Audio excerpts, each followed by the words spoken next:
Non, moi je pense qu'il n'est pas respecté du tout. Donc ici, on se rend compte que, en tous les cas, on essaye, nous, en tous les cas, de faire de la médecine gratuite. Et donc, on a beaucoup de patients. Et donc, ils peuvent se permettre, en tous les cas, de venir plusieurs fois à la maison médicale et pas une seule fois parce que ça coûte trop cher. Ils ont aussi ce suivi parce qu'il y a les médecins généralistes, il y a aussi les infirmières. Et donc, je pense qu'ils sont mieux suivis, ce qui est malheureusement pas le cas partout. Voilà. Déjà, ils parlent souvent aussi avec les accueillants. Donc, nous aussi, on peut se permettre d'avoir un retour vers les médecins, vers les infirmiers ou infirmières, voilà. Et donc, je pense qu'ils sont fort écoutés aussi, que ce soit dans la salle d'attente et chez le médecin ou chez l'infirmière. Donc, il y a vraiment une prise en charge qui, pour moi, est mieux dans une maison médicale.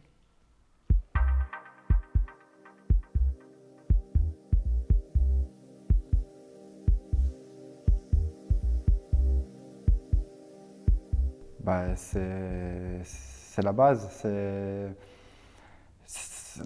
Être soigné, ça fait partie de la vie. Si on n'est pas soigné, on ne peut pas, comment je vais dire, si on n'est pas soigné, on ne peut pas évoluer dans une société.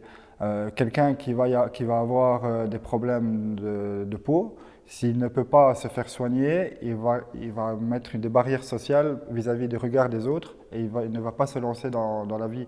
Il va rester cloîtré chez lui. Pareil pour des gens qui ont besoin de soins dentaires. Il y a des gens qui ont besoin de soins dentaires qui n'ont pas les moyens de faire ces soins. Et on m'a déjà dit, voilà, moi j'oserais jamais aller travailler dans un magasin où ce que les gens me voient parce que voilà, j'ai peur du regard des autres. Donc ces personnes-là restent dans des travails qui sont reculés, qui n'ont pas forcément un salaire bien rémunéré pour pouvoir assumer justement les soins médicaux et tout ce qui s'ensuit.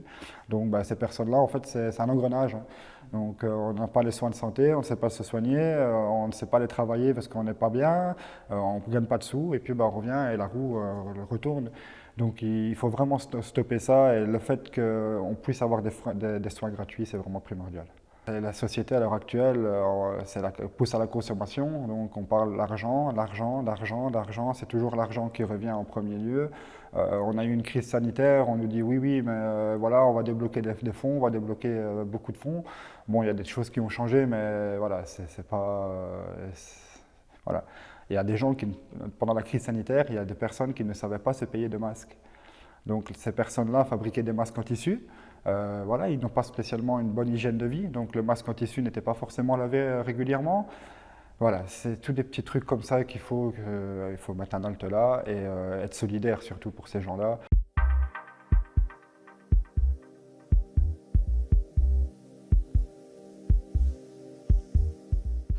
Donc, on est une maison médicale première ligne et donc dans un premier temps, il y a des problèmes liés au Covid, donc des problèmes infectieux. Par contre, il y a aussi pas mal de problèmes qui sont liés à la situation sociale. Donc là, on voit que l'accès au niveau des médicaments, par exemple, que c'est compliqué. Les patients viennent en consultation, on peut faire la consultation et à la fin, on remarque que parfois c'est quand même compliqué pour aller acheter les médicaments. Il y a des problèmes liés à des conditions de travail, donc avec des problèmes au niveau des tendons, des problèmes de burn-out, de dépression aussi. Donc il y a pas mal de différents types de questions. Il y a aussi maintenant, durant la pandémie, pas mal de questions autour de la vaccination au niveau de Covid en soi et aussi des questions au niveau prévention. J'ai lu encore récemment une étude qui a été menée par Sciences Ano, qui a enquêté des Belges pour voir si au niveau de l'accessibilité aux soins, ils avaient des difficultés. Et ils ont remarqué quand même qu'au moins 50% des habitants en Wallonie ont des difficultés pour se faire soigner. Et c'est vraiment lié à un problème financier. C'est pour ça il y a une psychologue et bon, comme j'explique, c'est comme une famille. Donc aussi bien on a par exemple un problème, qu'on se sent pas bien et tout ça, on peut en parler parce que bon, un médecin travaille seul, on va dire.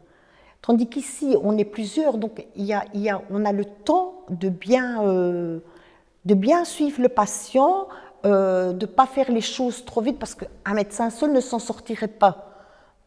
On est beaucoup, on est une grande population, tandis qu'ici, ils ont le temps, donc on peut parler d'un bête problème. Ils sont toujours là pour nous rassurer, pour nous mettre à l'aise surtout. Comme je dis, c'est une famille. C'est une famille, mais qui nous apporte la bonne santé, quoi. La première fois quand les patients viennent, ils sont quand même un peu étonnés qu'on puisse offrir les soins de manière gratuite et qu'à la fin de la consultation, ils ne doivent pas débourser de l'argent. Donc ça, en soi, c'est être surpris. Aussi être surpris du fait qu'on travaille en équipe, ensemble avec l'accueil, les médecins, les infirmières, psychologues. Et alors, au niveau en cours de route de la relation thérapeutique, durant les années, il y a la relation de confiance qui s'installe.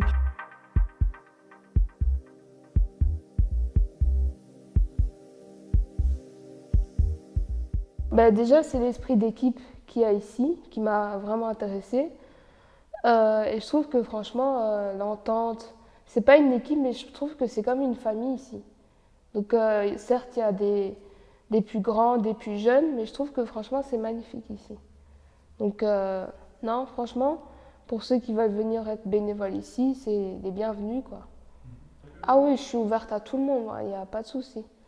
Non, donc il y a même des activités qu'on va faire prochainement. Donc moi, je vais animer tout ce qui est atelier cuisine. Il y a atelier aussi beauté et des soins. C'est pas que un patient, c'est juste une personne avec qui on échange. Et franchement, on se sent bien ici. C'est très... allez, c'est convivial, je trouve.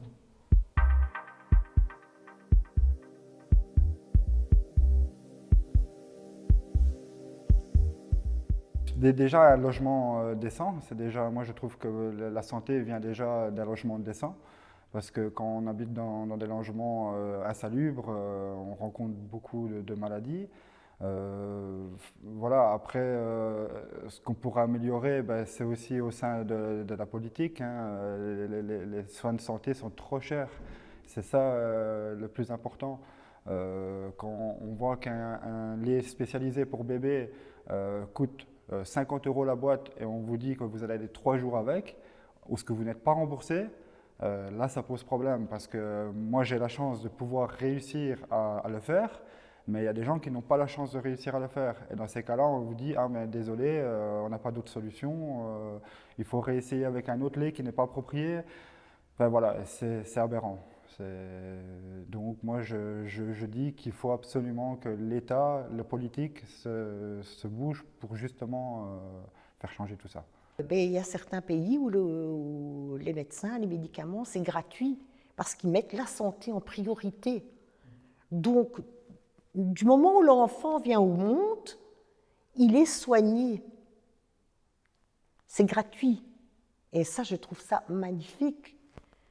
Que tout le monde, riche ou pauvre, ait accès à la santé, parce que moi je dis c'est notre vie la santé, et il faut qu'on investisse plus, plutôt comme j'ai expliqué, de construire des choses qui, entre guillemets, parfois ne nous servent pas tellement.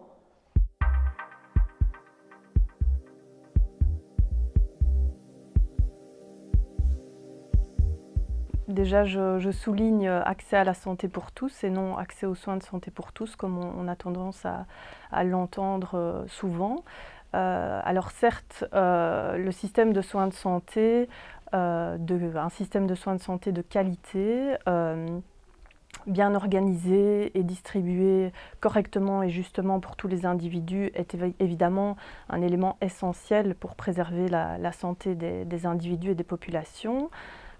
Mais la santé des personnes, c'est bien plus que l'accès aux soins de santé. Donc quand on travaille en promotion de la santé, c'est pour cela qu'on aborde le concept des déterminants de la santé, dans une perspective sociale, comme vous la travaillez également, plus particulièrement des déterminants sociaux de la santé. qui permettent d'élargir le champ de vision, d'élargir la réflexion et d'élargir l'explication de l'impact que tous ces facteurs ont sur la santé des populations. Alors les déterminants sociaux de la santé, c'est quoi? Ce sont les facteurs, les dimensions de la vie sociale des individus, des populations qui ont un impact sur leur santé. Et qui également permettent d'expliquer et d'envisager toute la complexité des inégalités sociales de santé. J'y reviendrai juste après. Qu'est-ce qu'on peut citer comme déterminants sociaux de la santé? Il y en a énormément. Je vais en citer quelques-uns pour exemplifier, mais il y en a énormément, vous comprendrez. Alors, il peut y avoir, il y a les conditions de travail, le milieu du travail, le transport, l'aménagement du territoire, l'éducation, l'enseignement, le milieu familial, la cohésion sociale, le soutien du lien social, la solidarité, etc., etc. Et donc tous ces éléments, tous ces facteurs, à un moment donné, impactent la santé des individus et des populations, permet, comme je le disais, d'élargir également le champ des possibles. Donc, en gros, ce sont tous les facteurs qui sont liés au contexte économique, politique et social. Envisager la santé au regard de ces déterminants de la santé permet donc de prendre en compte toute la complexité pour préserver la santé des individus et des populations.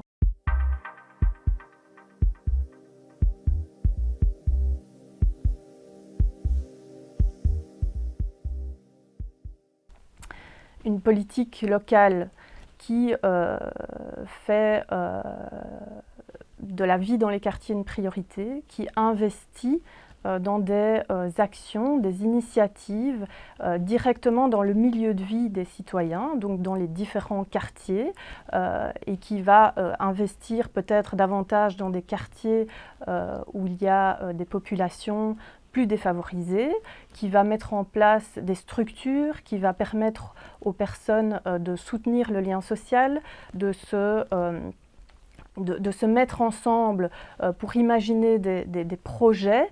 On peut imaginer que cela aura un impact favorable sur la santé de ses citoyens. A contrario, une politique locale qui n'investit pas, ou qui en tout cas ne fait pas d'une priorité la vie dans les quartiers, on peut s'imaginer à différents égards que ça aura un impact défavorable sur la santé des citoyens.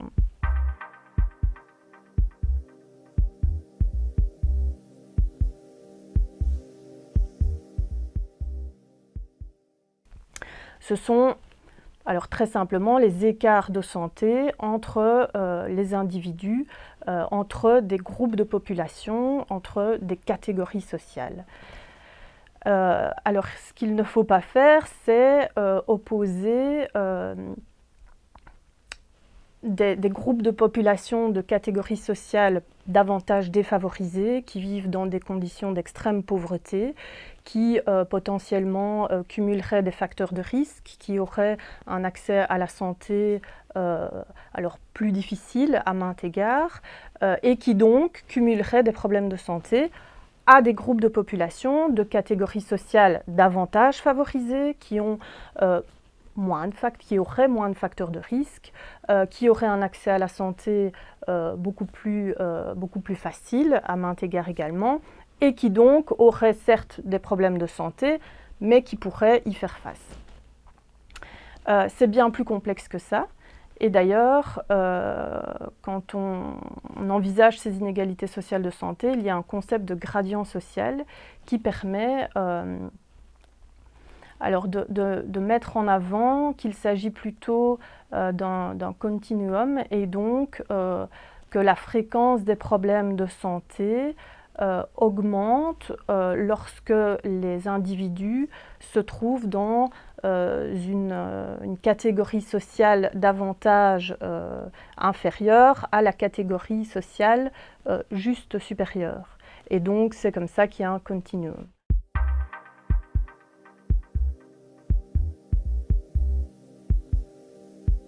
Alors l'objectif de Médecins du Monde, c'est la santé pour tous, donc l'accès aux soins de santé de qualité pour tout le monde, quel que soit le statut, quelle que soit la religion, quel que soit le sexe, le genre, l'activité. Donc c'est vraiment que tout un chacun puisse avoir accès à des soins de santé de qualité. Et donc cet accès aux soins, il se décline de différentes manières dans tous nos projets. L'accès aux soins, c'est un concept assez large.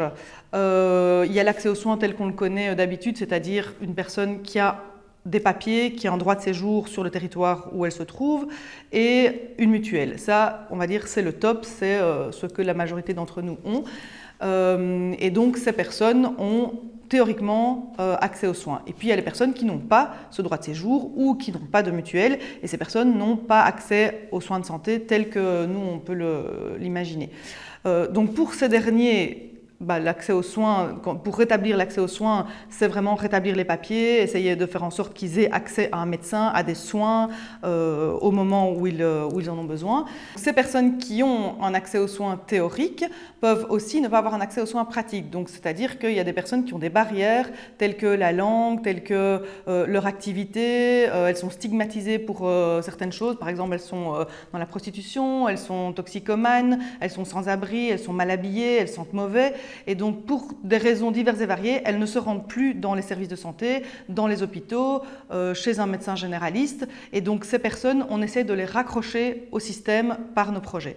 Et donc, nos projets se divisent vraiment, se déclinent selon ces accès aux soins différents. On a des projets qui sont vraiment de dépannage, de soins, de consultation médicale bénévole pour les personnes qui en ont besoin. Et puis, on a des projets d'accroche. Donc des projets qui vont vraiment essayer de renouer le lien, de recréer ce lien avec les personnes qui se sont éloignées du système, qui sont isolées, qui n'osent même plus venir frapper à la porte et venir demander des soins.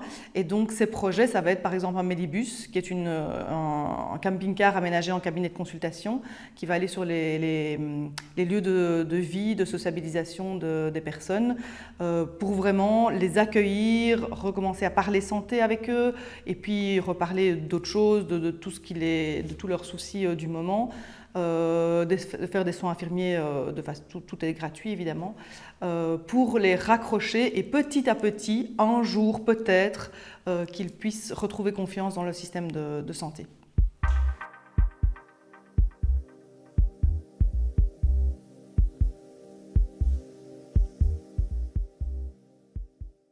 Alors Médecins du Monde est actif sur la Louvière depuis 2012 au Relais Santé. Donc on a des consultations médicales bénévoles au sein du Relais Santé pour les personnes qui en ont besoin ou qui le demandent.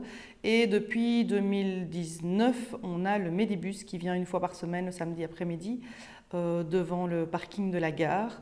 La majorité de notre public a en fait accès aux soins, donc n'est pas sans papier, n'est pas non plus sans mutuelle, mais c'est un public qui est extrêmement isolé, extrêmement précaire, qui n'a pas accès à l'information, aux simples informations de santé. Donc par exemple, je vais dire, on fait des dépistages rapides pour le VIH et pour l'hépatite C sur le Medibus, et ces personnes ne savent absolument pas comment ça se transmet, quels risques elles prennent, comment les prévenir, comment faire en sorte peut-être aussi de disséminer l'information et de protéger leurs partenaires. Et donc on est là aussi pour ça, pour faire de la prévention par rapport à ces publics-là. La situation n'est pas rose, hein. Pour le moment, je dirais que les personnes se sentent de plus en plus isolées, notamment après la période Covid, où elles ont été encore plus éloignées des services qu'avant. Et donc c'est tout un boulot de les ramener, de refaire ce trajet lent et énergivore, mais qui est nécessaire. Il faut du temps pour ramener les personnes à de nouveau avoir confiance.